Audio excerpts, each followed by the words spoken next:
So suppose you're considering whether to stop at the deli on the way home. You kind of think about it a bit and you think, oh yeah, I need bagels. I ought to stop at the deli. And then you decide to do so on that basis. So that last step, the move from I ought to stop at the deli to so I will, is what Broom calls encratic reasoning. And it seems like a good step of reasoning. Of course, you might have made some mistakes along the way. You might be mistaken that you ought to stop at the deli. You might be unjustified in that assessment. But still, just considered in itself as a transition of thought, it seems like a good transition. When I say that, when I talk about believing that you ought to do something, the sense of ought I have in mind there is what's sometimes called the overall or all things considered or all-out sense of ought or deliberative sense of ought. Encratic reasoning, I think, is kind of, the encratic reasoning I'll be interested in is reasoning from beliefs about what you ought to do in that sense. You might, believe that you ought, given only your concern for bagels, to stop at the store, and given only your concern for time, not to do so. Those beliefs, I think, wouldn't allow you to form an intention to act accordingly. But if you believe, but it seems very plausible that there's this further question you can ask, given all of the relevant considerations, what ought I to do? And it looks like answering that question allows you to move to an intention. Okay, so encratic reasoning seems good. But I'm going to suggest there's a puzzle or question about how it could be. In short, the puzzle is that what I think is a plausible idea about good reasoning, but what makes for good reasoning seems not to imply that encratic reasoning is good. So I'll start by explaining this claim about good reasoning, and then go on to explain why it has a problem about encratic reasoning. Okay, so so now we're on to kind of section 1. So the puzzle that I'm interested in begins with this claim GR. GR says that good reasoning preserves correctness, other things equal. What that means is that good reasoning is such as to lead you from correct responses to further correct responses, other things equal. So if you start from some correct responses and you reason well, then other things equal, you'll come to a further correct response. Okay, so let me say some things to flesh out what that means. So reasoning, I'm thinking of as an active transition between responses. There are good questions about what kinds of responses can feature in reasoning, but I'm just going to be focused on beliefs and intentions. So examples of reasoning would be, reasoning from believing P, and if P then Q, to believing Q. Reasoning from intending to get bagels, and a belief that you can get bagels at the store, to an intention to go to the store. I'll sometimes call the responses you reason from your premise responses, and the response you reason to your conclusion response. I'll also sometimes refer to the contents of those attitudes as your premises and conclusion. So that's how I'm thinking of reasoning, this kind of active transition between attitudes. The type of assessment of reasoning that I'm interested in calling a piece of reasoning good is just an assessment of the transition. So it's independent of an assessment of the starting points. In the relevant sense, you can reason well from unjustified or unjustified attitudes you ought not to have, and so on. Thirdly, so GR says that good reasoning preserves correctness. So what's correctness? So I'm thinking of correctness as a kind of normative status. So to say that an attitude is correct is to say that it gets things right, its object merits or is worthy of or makes fitting that attitude. So I think any example, in principle, could be contested, but some plausible examples include that it's correct to believe the truth, that it's correct to admire the admirable, to blame the blameworthy, and so on. Okay, so so that's a little bit to clarify what GR means. So now I can say something about why I think it's plausible. So first of all, I think that paradigm cases of good reasoning fit GR.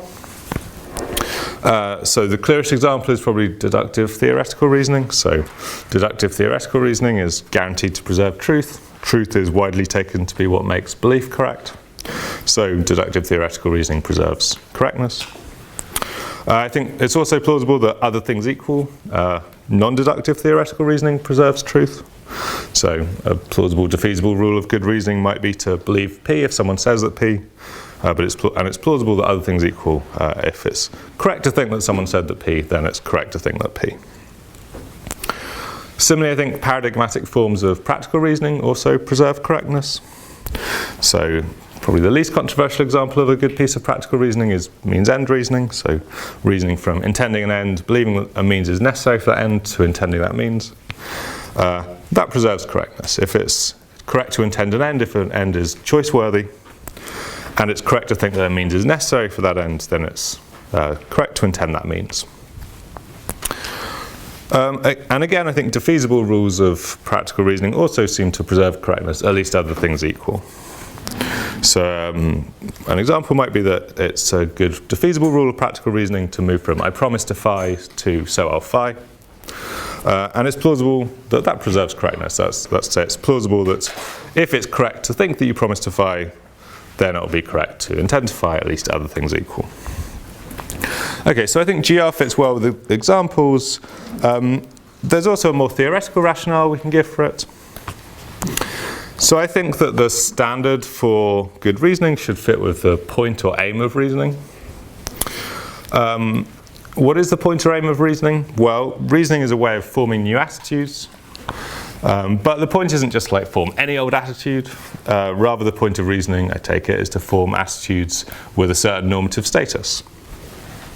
And I suggest that the most plausible candidate for that status is this notion of correctness.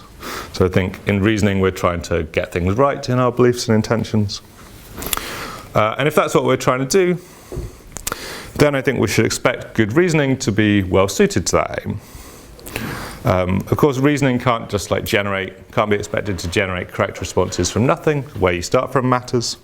But what reasoning can do is keep us on track. And that's to say that we can expect reasoning to be such that if we start from correct attitudes, then we'll reach further correct attitudes, i.e. that's just what GR says. Finally, I should stress that GR is only a necessary condition on good reasoning. So there are kind of obvious challenges to the idea that correctness preservation is sufficient for good reasoning. Like it doesn't seem like just any reasoning to a necessary truth is good reasoning. But those kind of concerns are not going to be relevant here because I'm only interested in GR as a necessary condition. Okay, so that's a little bit about this claim GR and why I think it's plausible. Now I can move on to the puzzle that I'm interested in. So far I've kind of motivated the idea that good reasoning preserves correctness and that encratic reasoning is good. If we put those two things together, we get this claim GR-ER on the handout. So other things equal, if it's correct to believe that you ought to phi, then it's correct to intend to phi. That kind of sounds plausible, I think. But I think on reflection there's a problem with it. And the problem is, in short, that there seems to be a difference in whether what you ought to do and whether what's correct to do depends on your epistemic position. So I think it's plausible that what you ought to do in the deliberative sense that I'm interested in is constrained by your epistemic position. That's to say that factors which aren't epistemically accessible to you aren't relevant to what you ought to do in that sense. So consider a famous example of Judy Thompson's. You go home at the end of the day, you flip the light switch in your apartment, and due to like a kind of bizarre series of coincidences, this causes a lightning flash in your neighbour's apartment and they get badly hurt. Most people's reaction in that case, I think, is not to think that you did something that you shouldn't have done or that you did something wrong. Seems like a lot of people's reaction is, well, given that this was completely unforeseeable, it was a bad thing, but it wasn't something you shouldn't have done. You weren't wrong to flip the light switch. If you think that, then you're assuming that factors which aren't epistemically accessible to you don't bear on what you ought to do. Okay, but by contrast, whether a response is correct seems not to be constrained by your epistemic position. So we can sort of start to see why that's plausible by thinking about some of the examples I've already given. So it's often suggested that it's correct to believe just what's true, i.e. correct belief isn't constrained by your epistemic position.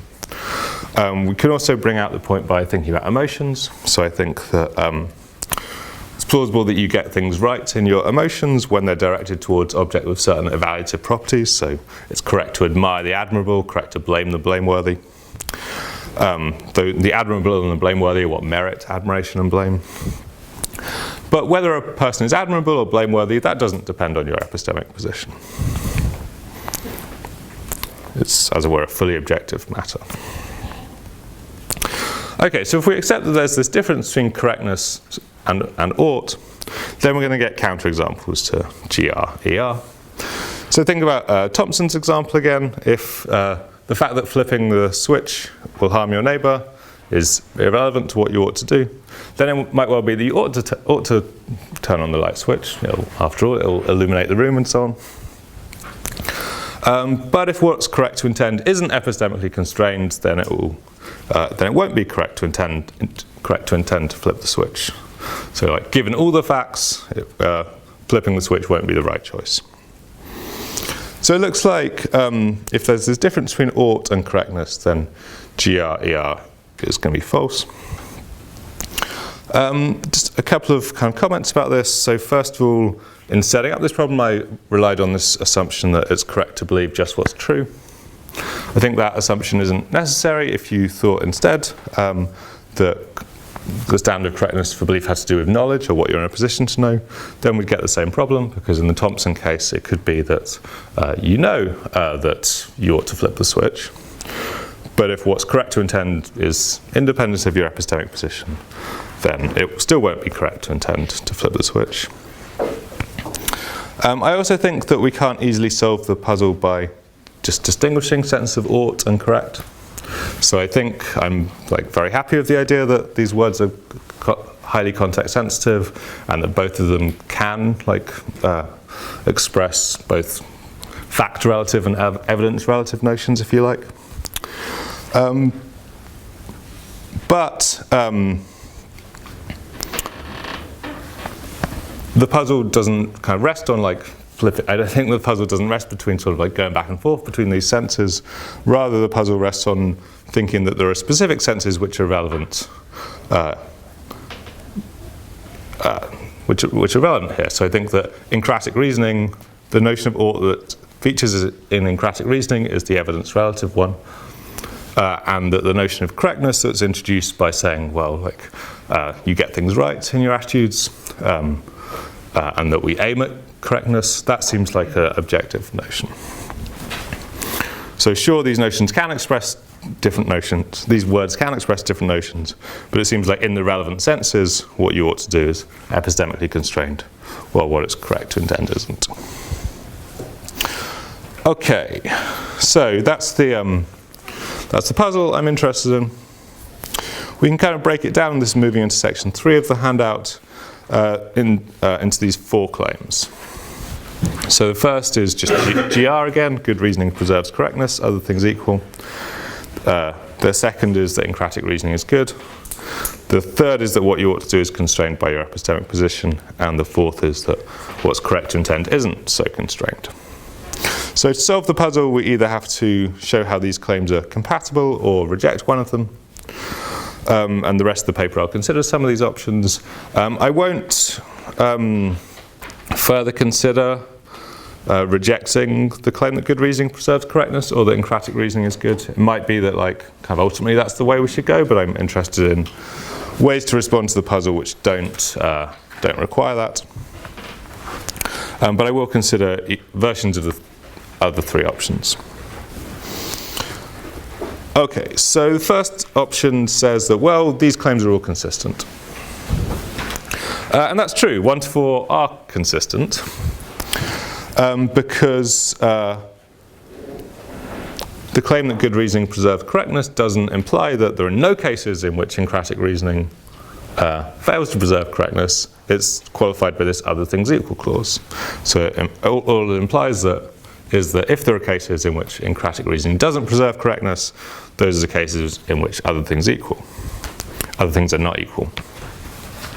So you might want to think that we can solve the puzzle by appealing to that clause. Now, kind of a like full assessment of that response would require us to think about how to understand this other things equal clause. That would take us, that would be another paper. I think though, like even without getting into that, we can kind of see reasons for skepticism about whether that's going to be the right way to solve the puzzle. And that's because there seems to be an important distinction between good pieces of reasoning which are defeasible and good pieces of reasoning which are indefeasible. So roughly, a good piece of reasoning is defeasible when there are responses that you can add to the premise responses so that the reasoning is no longer good. Lots of good pieces of reasoning seem defeasible in that way. So, I mean, I gave some examples earlier. So reasoning from, believing someone said that P to believing P seems like a good rule, but it's defeasible if you find out the person is a liar or whatever. But it also seems that some pieces of reasoning are indefeasible. Like, it seems like deductive reasoning is a good candidate for that. Now, the point of the other things equal clause in GR was to allow for defeasibility. And that suggests that if a piece of reasoning is indefeasibly good, then we should expect a stricter version of GR to apply, i.e. we should expect that indefeasibly good reasoning will preserve correctness in all cases. Now, the problem is then that encratic reasoning, I think, seems indefeasible.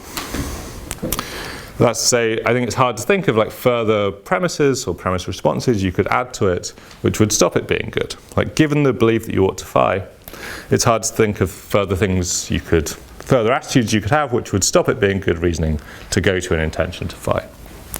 Of course, you could like learn of new things which led you to give up the belief that you ought to phi, but that's not for the reasoning to be defeated, it's for the premise of the reasoning to be undermined.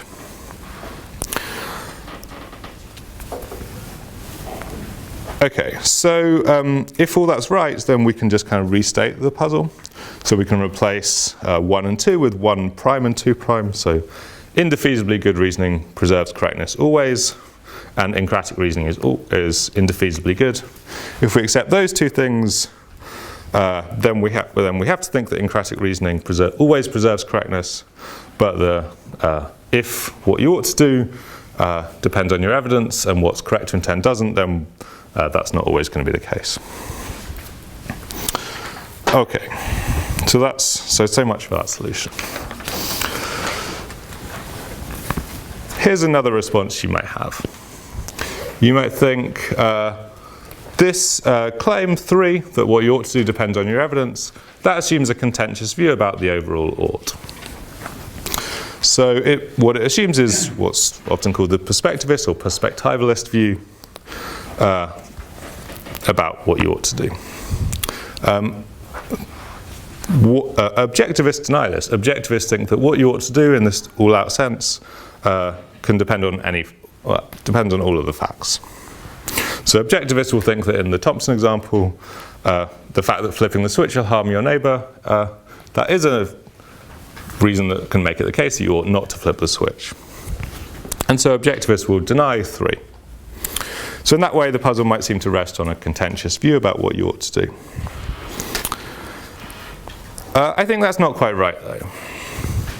So I don't mean to assume that objectivism is false, but I think that if we're interested in vindicating encratic reasoning, we shouldn't accept objectivism.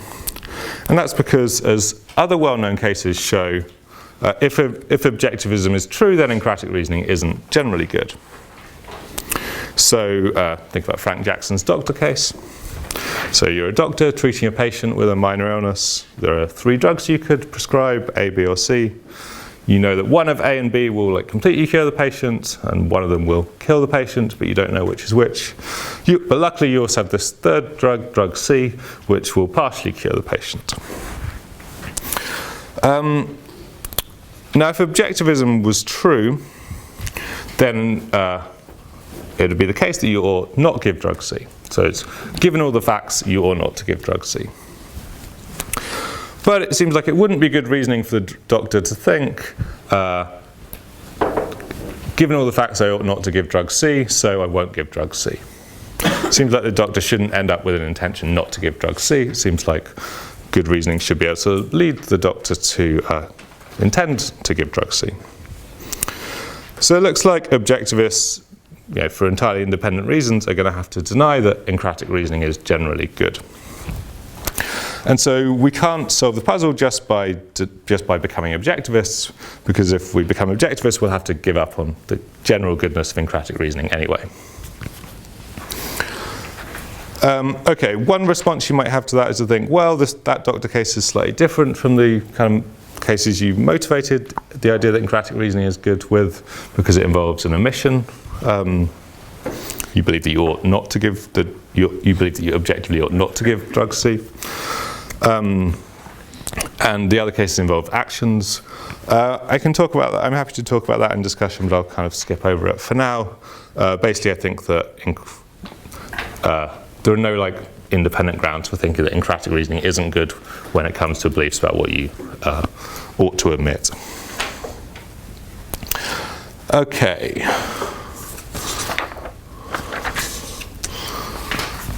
Okay, so I've considered, so I said there are 5 solutions to the puzzle. I said I wasn't going to consider 2 of them, and I've now rejected the other 2. So that leaves me with the one remaining solution, which is rejecting 4. So 4 said that what it's correct to intend isn't constrained by your epistemic position. And since that's what I'm left with, that's the claim I'm going to defend. Well, I'm going to suggest that we should indeed solve the puzzle by rejecting that claim. That, though, may seem hard to deny, so you might think, well, given the way you introduced the notion of correctness by giving examples like that it's correct to admire the admirable or blame the blameworthy, and saying that correctness is what we aim at in deliberation, you might think it kind of just very quickly follows that correctness doesn't depend on your epistemic position. I think that that's too quick, and so what I do in this section of the paper is kind of consider 3 ways of sort of developing the argument for objectivism about what you can call objectivism about correctness, and arguing that they fail. I won't go through the details of all of this, but I can talk about it more. Okay, so the first kind of argument for sorry, let me back up slightly. So I'm not going to kind of give a direct argument against 4. My strategy instead is going to be to try and undermine what you might have thought of as motivating 4. And then my suggestion will be that, well, given the kind of absence of an independent argument for 4, we can in effect take the puzzle as grounds for rejecting 4. And take it that, as it were, 1 to 3 of the puzzle is an argument for rejecting 4. Okay, so what were the grounds for accepting 4? What were the grounds for thinking that what's correct to intend doesn't depend on your epistemic position? Well, the simplest case was just this, what I'll call the argument from plausible cases. So some of the kind of examples I used to kind of try and help you get a grip on the relevant notion of correctness were things like, it's correct to believe the truth and admire the admirable and blame the blameworthy. But whether a proposition is true, whether a person is admirable, whether a person is blameworthy, that doesn't depend on our epistemic position. And you might think there are other examples too. So whether an outcome is desirable, and that's say correct to desire, that can be an outcome can be desirable due to factors that we're ignorant of. So that seems to motivate this kind of general idea of what we can call objectivism about correctness, that the correctness of a response isn't constrained by your epistemic position. And if we think that, then equally the correctness of intention isn't constrained by your epistemic position. Okay, so what I want to say about this is that what these examples motivate is what I call moderate objectivism. So I want to make a distinction between strong and moderate objectivism. So strong objectivism would be the view that the correctness of a response in all cases is independent of your epistemic position. Moderate objectivism would be the view that the correctness of a response doesn't have to be determined by epistemically accessible considerations. So it's compatible with moderate objectivism that there are some responses whose correctness condition does have to do with your epistemic condition. If we accept that moderate view, then it would be compatible with objectivism to think that the correctness of intention is constrained by your epistemic position. And I think that, in fact, like when we think about some other attitudes, it's fairly natural to think that the correctness of some attitudes is constrained by your epistemic position. So think about interrogative attitudes, like wondering about something or being curious about a certain question. Plausibly, I think there are some questions which are worth wondering about, worth being curious about, and some questions which are not. But like whether it's worth being curious about something or worth wondering about something, that clearly does depend on your epistemic position. Like it's not worth wondering about things which you already know about. Similarly, if we think about attitudes, putative attitudes like suspension of judgment, or if we think about credences, then in those cases, again, it seems like it's hard to know what the correctness condition could be if not something to do with your epistemic condition. So it seems like there are some examples of attitudes whose correctness does depend on your epistemic position, and then that kind of opens up room for us to think that, well, maybe the correctness of intention also depends on your epistemic position.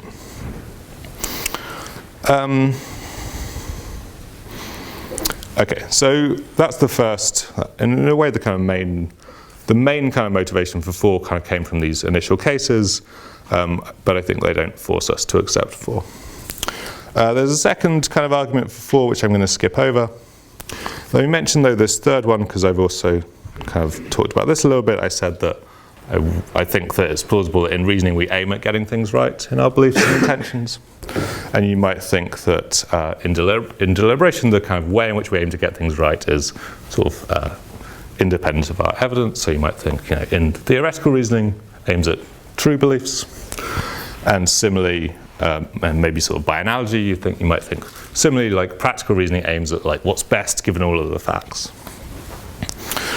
If you think that, and you also think that practical reasoning aims at forming correct intentions, then it seems like you're going to have to think that correct intentions correlate with what's best given all of the facts.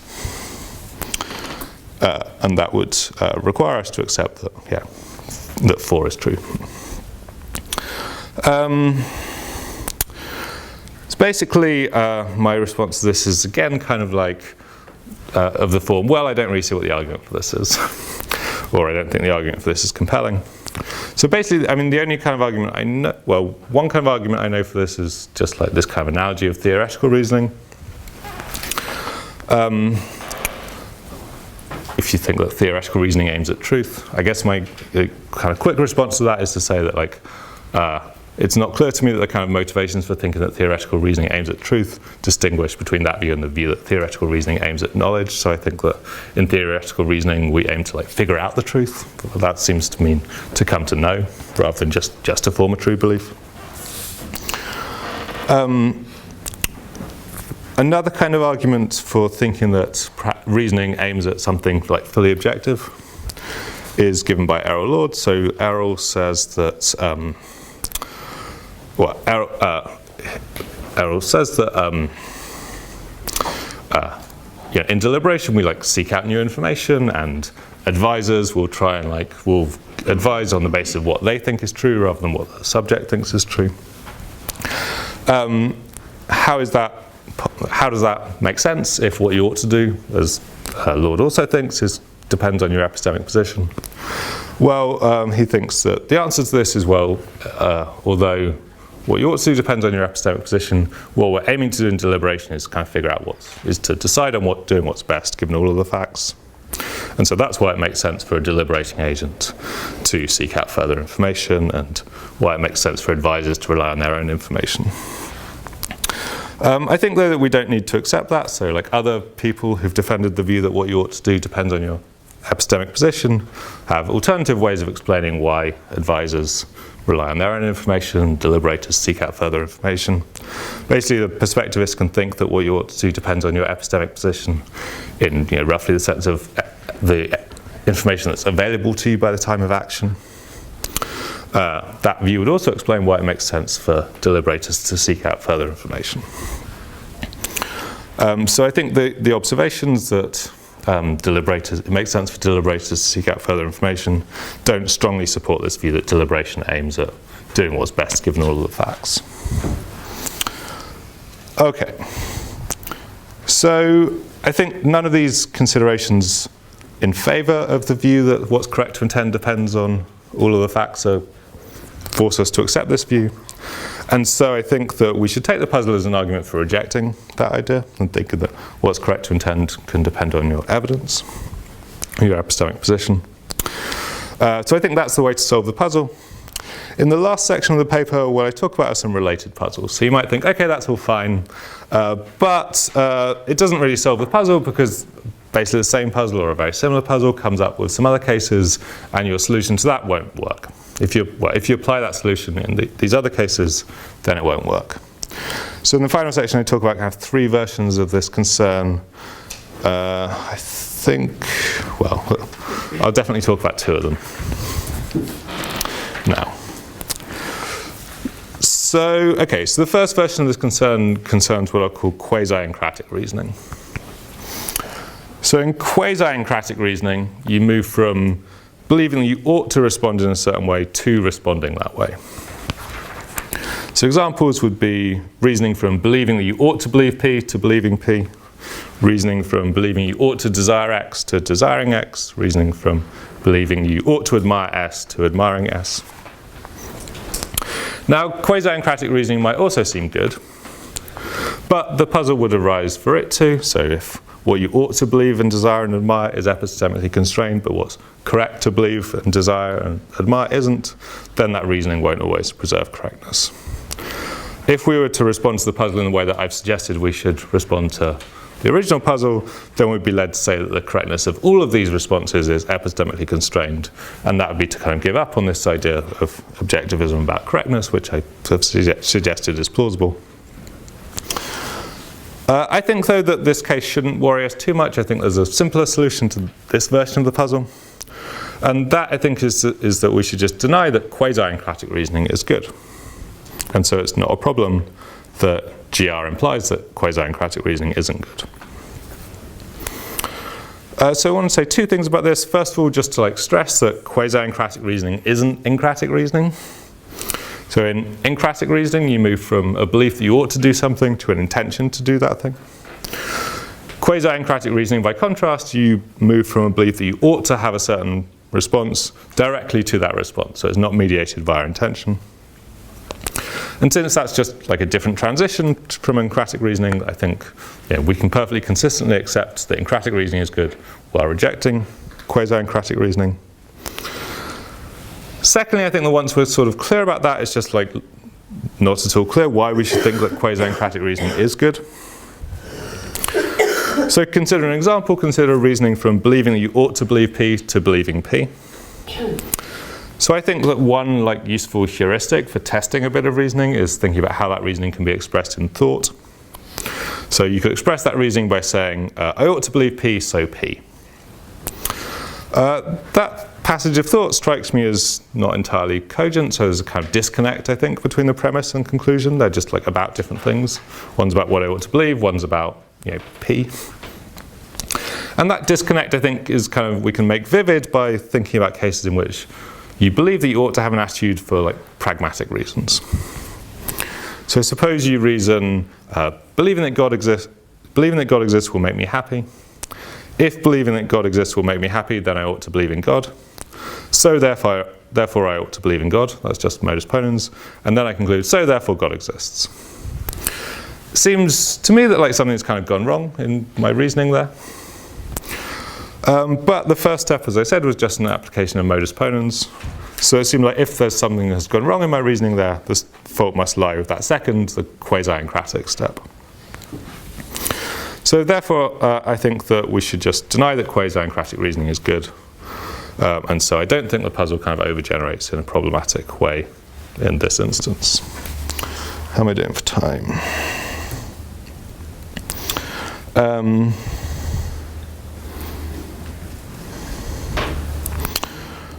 I'll skip over instrumental reasoning and just say something about this third case, the case of what I'll call sufficient evidence reasoning.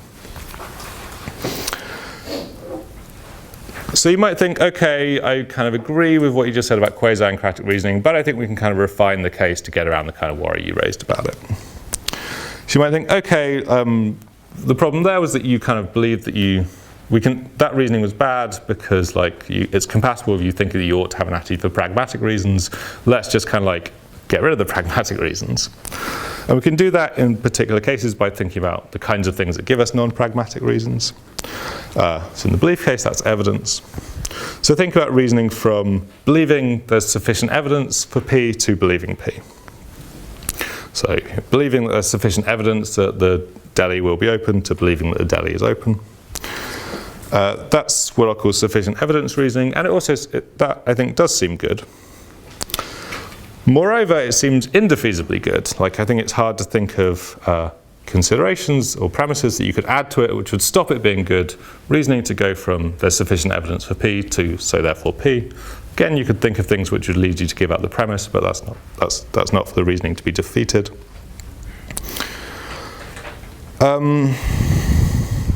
Okay, so this seems like indefeasibly good reasoning, but it also seems like it won't always preserve correctness, because it could be true that there's sufficient evidence, well, so on the assumption that the correctness condition for belief is truth, it could be true that there's sufficient evidence for P, but false that P. So it seems like this looks like in many ways a very similar puzzle. We've got a case of indefeasibly good reasoning, which doesn't always preserve correctness. But it also seems like the solution that I suggested to the original puzzle won't necessarily help. Because if we think that the standard of correctness for belief is epistemically constrained, then I think the most plausible version of that view would be that what's correct to believe is what you know or what you're in a position to know. But if you think that, then you won't get around the puzzle, because this sufficient evidence reasoning also won't preserve being in a position to know. If P is false, then you could be in a position to know that there's sufficient evidence for P, but not be in a position to know P. So it seems like this is a similar puzzle, but my solution to it won't help. Okay. So what I want to say about this is that this might indeed show that I think 1' on the other side of the handout was false. So 1' said that indefeasibly good reasoning always preserves correctness. So it might show that. But even if it does show that,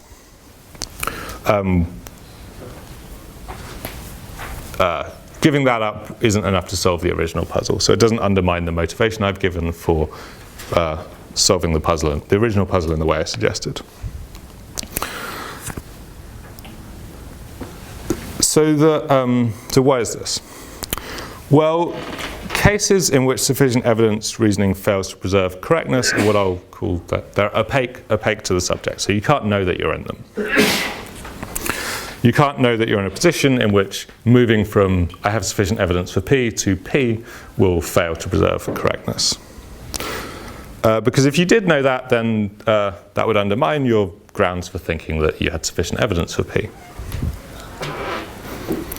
And so that's why sufficient evidence reasoning can be indefeasible, even though it doesn't always preserve correctness. Because these cases in which it doesn't preserve correctness, you can't tell that you're in them. And so that motivates this claim 1 double prime. So which says indefeasibly good reasoning can only fail to preserve correctness opaquely. If a good piece of reasoning is indefeasible, but it fails to preserve correctness, it must be the case that you can't tell when it fails to preserve correctness. Because if you could tell, then it seems like that would defeat the reasoning. However, if we thought that correct intention is not epistemically constrained, then there are going to be cases in which you can tell that such encratic reasoning will fail to preserve correctness.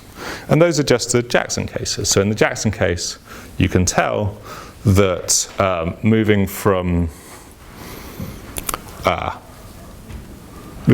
ought to give drug C to an intention to give drug C will not preserve correctness if what's correct to intend is what's best given all of the facts. Because you know that giving drug C isn't what's best given all of the facts. So if encratic reasoning is indefeasibly good, but intention, well, if intention is fully objective in that sense, then there are going to be cases in which Encratic reasoning, in which you can tell that Encratic reasoning won't preserve correctness, and so it should be defeasible in those cases, but it seems like it's not. It seems like the doctor should indeed be able to reason to the conclusion to give the partial cure. So I think that whatever exactly the solution to this sufficient evidence reasoning puzzle is, we're still going to need to accept that the correctness of intention is epistemically constrained. Okay, that's it, basically.